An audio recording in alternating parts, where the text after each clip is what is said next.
លោកស្រី Baroness Winterton រដ្ឋមន្ត្រីទទួលបន្ទុកតំបន់ Indo-Pacific នៃចក្រភពអង់គ្លេសបានជួបសហគមន៍ដែលរងផលប៉ះពាល់ពីភាពតានតឹងតាមបណ្ដោយព្រំដែននៅភូមិគោកប្រាសាទខេត្តឧត្តរមានជ័យដើម្បីមើលឃើញផ្ទាល់នៅបញ្ហាប្រឈមដែលគ្រួសារកំពុងជួបប្រទះនិងថាតើជំនួយរបស់ចក្រភពអង់គ្លេសបានជួយអ្វីខ្លះដល់ពួកគេ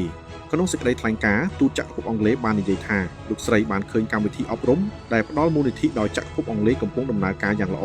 បានជួបជាមួយកុមារដែលជួបការលំបាកតែពួកគេនៅតែបដិញ្ញាចិត្តខំរៀនសូត្រហើយលោកស្រីបានស្ដាប់គ្រួសារនិងមេដឹកនាំសហគមន៍លើកឡើងពីអត្ថិភាពនិងតម្រូវការរបស់ពួកគេរួមដំណើរជាមួយអភិបាលខេត្តលោកមានច័ន្ទយ៉ាដាលោកស្រីរដ្ឋមន្ត្រីបានពិភាក្សាអំពីវិធីដែលចក្រភពអង់គ្លេសអាចបន្តធ្វើការជាមួយដៃគូក្នុងស្រុកដើម្បីគាំទ្រសហគមន៍ដែលរងផលប៉ះពាល់និងជួយកុមារឲ្យបន្តសិក្សាក្នុងគ្រាដ៏លំបាកការមានវត្តមានដើម្បីចូលរួមជាមួយអ្នកដែលរងផលប៉ះពាល់ខ្លាំងបំផុតគឺមានសារៈសំខាន់ភាពជាដៃគូនិងការសន្ទនាក៏សំខាន់ផងដែរចក្រភពអង់គ្លេសនៅតែបដិញ្ញាចិត្តធ្វើការជាមួយប្រទេសកម្ពុជានិងដៃគូដើម្បីគាំទ្រសហគមន៍ដែលរងផលប៉ះពាល់ជួយកុមារឲ្យនៅបន្តរៀនសូត្រនិងលើកទឹកចិត្តឲ្យមានការសន្ទនាដោយសន្តិវិធីនិងកិច្ចសហប្រតិបត្តិការរវាងប្រទេសថៃនិងកម្ពុជា